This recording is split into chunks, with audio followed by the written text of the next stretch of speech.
garbage you're watching. I want to watch the news. Are you making headway at least? This is the news. Is Richard Lighthouse. I'm with the group Targeted Justice. We are a 501c3 nonprofit organization founded in December 2017 in Texas.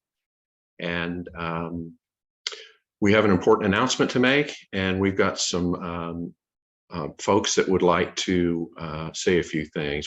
First of all, we want to thank Dr. Lynn Baer in Chicago for helping us arrange this meeting and announcement.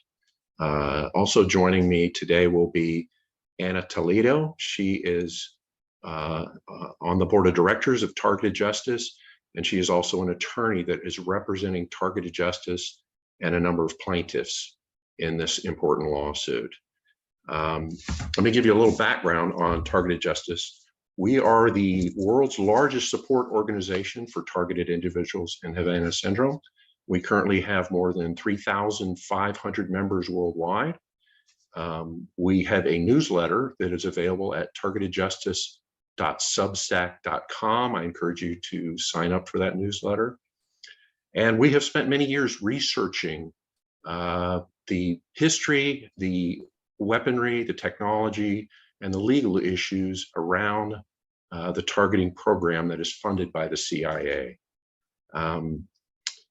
Let me now introduce you to Anna Toledo, and she has been leading this effort, very important lawsuit for Targeted Justice. Thank you.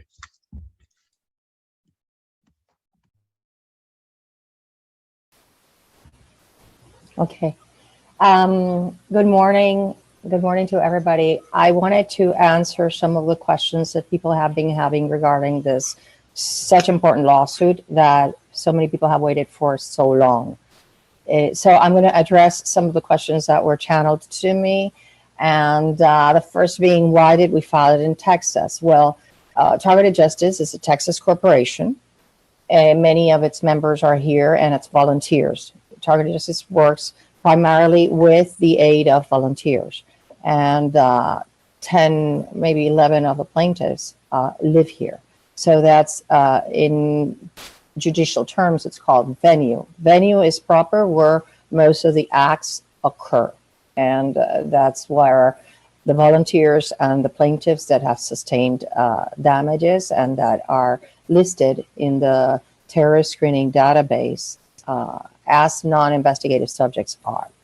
So it's a purely legal reason for all Article 3 courts have jurisdiction over the matter.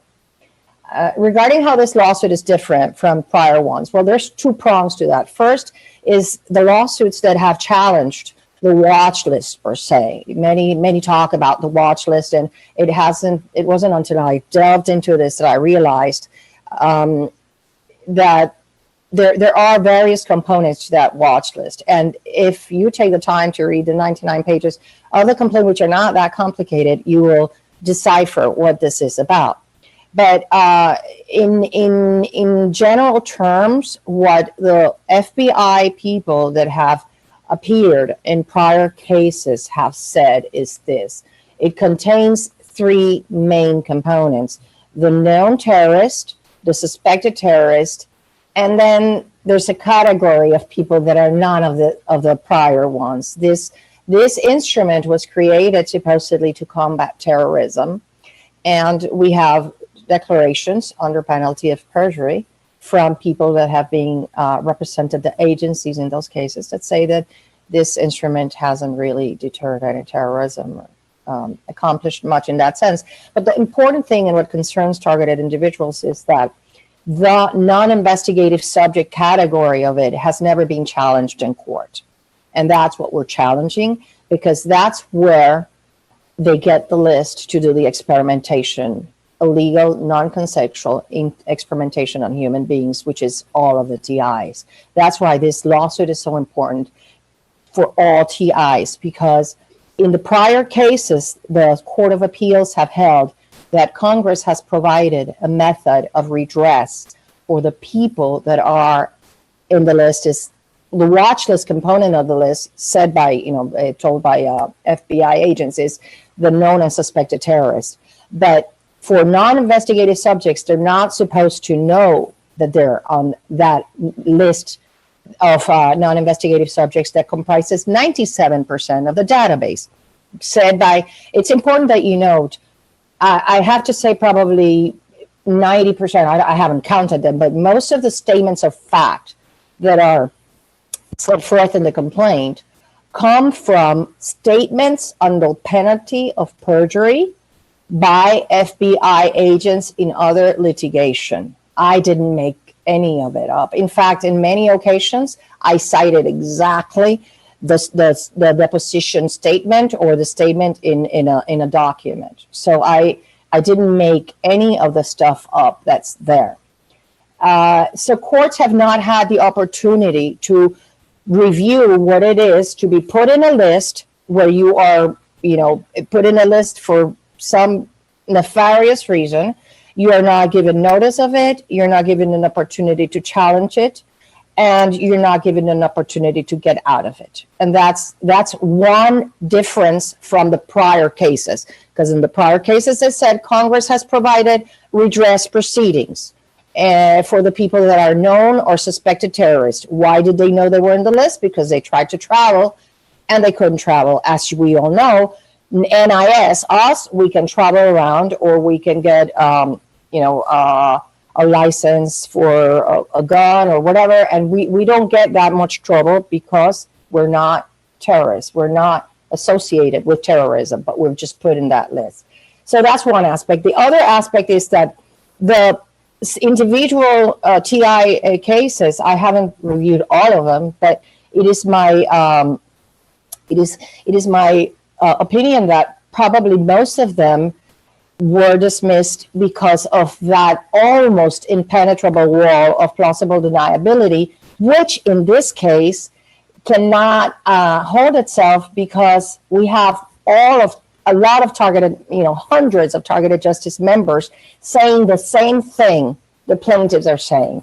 So here you have a situation where not everybody can make these outrageous things up. It's just not possible. Mathematics, it's just not possible. So it can no longer, they got so greedy putting people in this program that it's no longer deniable. And when you look at, for example, in Twitter or the hashtags, you have over 1,000 tweets a day on targeted individuals. This is a thing. It can no longer be hidden because it's real. It can no longer be denied. So that's what the main things that are different. The other thing is that when you go to cut a tree, you cut the trunk, right? And not the roots and not the branches, because if you prune the branches, it grows bigger eventually. So we just have to go to the trunk, and the trunk is the terrorist screening database, because that is where they get the names of the people that they are going to subject to torture for the rest of their lives. And that's what we're going for. We believe that that's why this should benefit in the long run all TIs, because once we have the court declare this atrocious list that for no reason we're in that list other than improper motives, well, when we can have it declared unconstitutional, it'll benefit TIs across the nation, probably across the world, even though it is only American citizens that are protected by the Constitution of the United States. There are many constitutional pleadings. We have included First Amendment. We have included, freedom, that we have been included in the list as a punishment for exercising our First Amendment rights.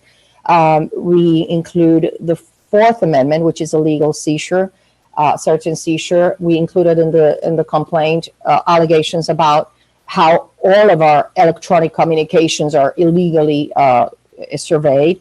We include the deprivation of property without due process. We include the cruel and unusual punishment that constitutes the PSYOPs of the organized stalking and the directed energy weapons and the V2K. So even though we're not including like the gazillion symptoms and effects of targeting on people, we are including in general terms what most TIs suffer.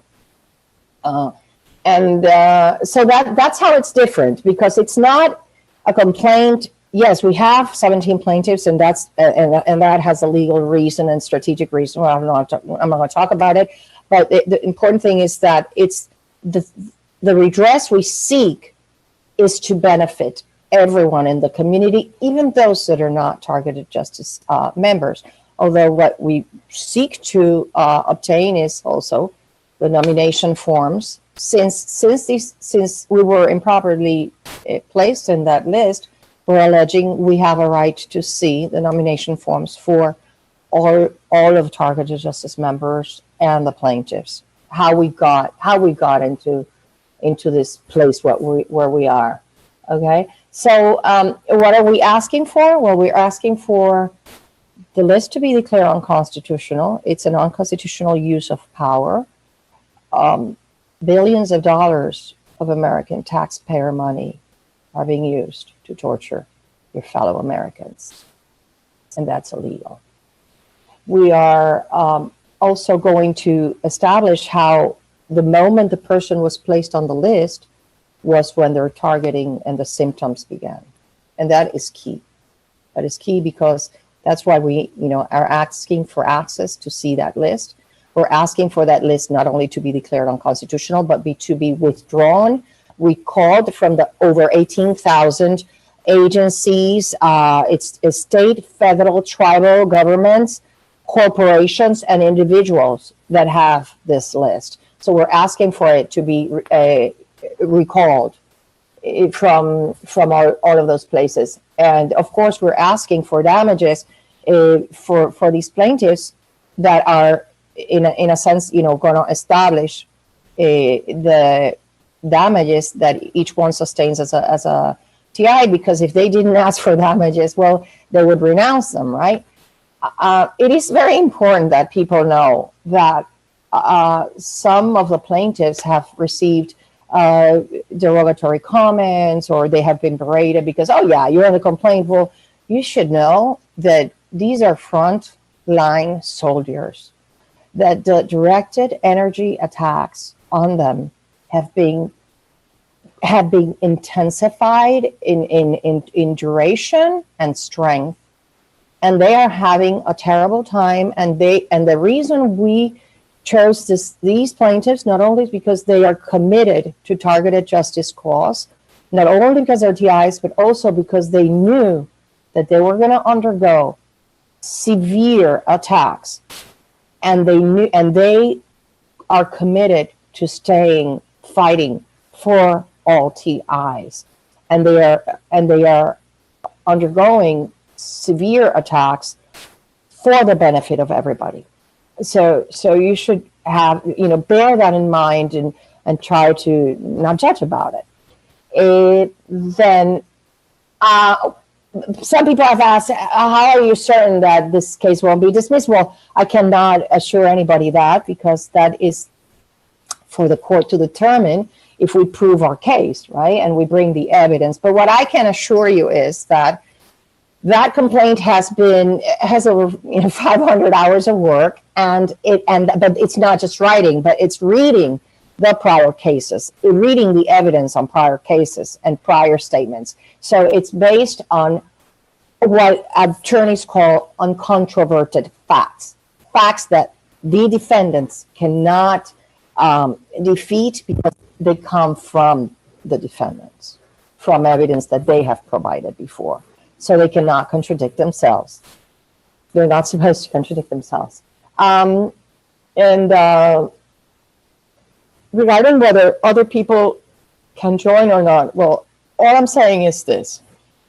We want to expedite this. We have asked for various remedies, including injunction, which is the removal, declaring this list unconstitutional and retrieving it, but also preventing these agencies from making other lists that are equally, nefarious. We're asking for the court to, and of course that's for the court to determine, to impose a court monitor for, let's say, over a year after the case is over, if we prevail, when we prevail, because we want to make sure that throughout the nation, all the organized stalking and the directed energy weapons attacks and the V2K, everything stops throughout the nation, not just for the people in Texas, not just for our plaintiffs.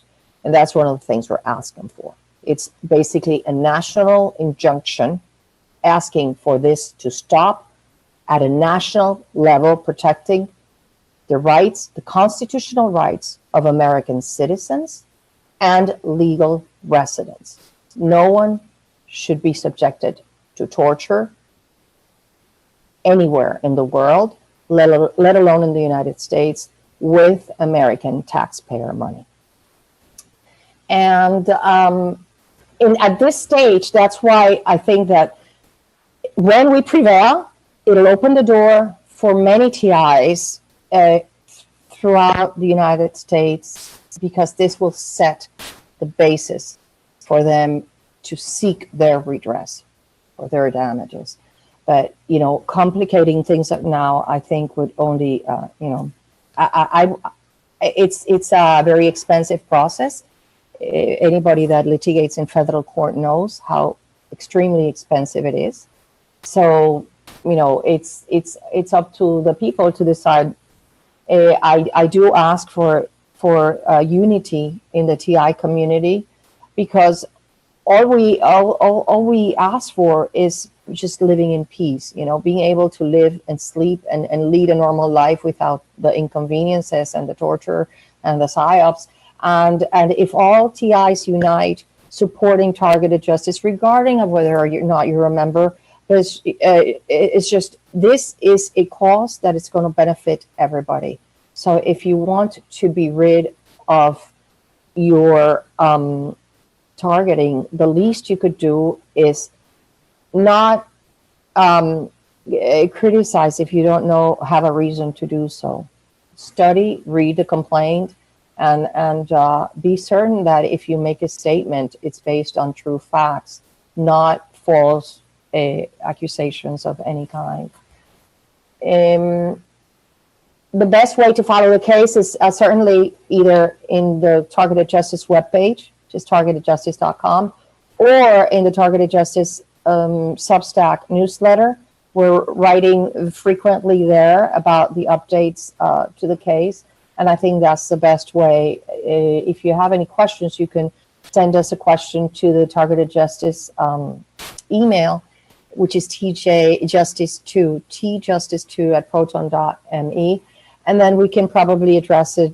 If we get a lot of it, we can, of those same questions, we can address it in the newsletter. Bear in mind that all of our communications, all TI communications, all targeted justice communications are intercepted, and so sometimes we might not get it. So just try through other means. How can people help? Well, from my side, I just said it. Just show support by being, solidarity. Just give us the solidarity. It doesn't take much, and it means a lot, because the division within the community will only perpetuate your targeting. And share this video with more than the TIs. Share them with what I call normies, with people that have no idea that this is going on in the United States and the world. That's the people that need to wake up and realize of this extremely illegal program that mimics the MK Ultra. It's a combination of the COINTELPRO and the MK Ultra. As a Puerto Rican, I am very identified with the COINTELPRO program, because they destroyed the lives of many, doing the same gang stalking techniques, organized stalking techniques that they do to TIs here. And in Puerto Rico, well, it was a huge case, and they had to pay money, not significant amount of money, but to a lot of people. And I think that, and the FBI publicly apologized for it, only to come and do it again in this other disguise program. So that's just, any other questions, just send them to the email. And I think that I'm gonna pass to Richard to say some words, but please share this video and spread the word. That's all I have to say.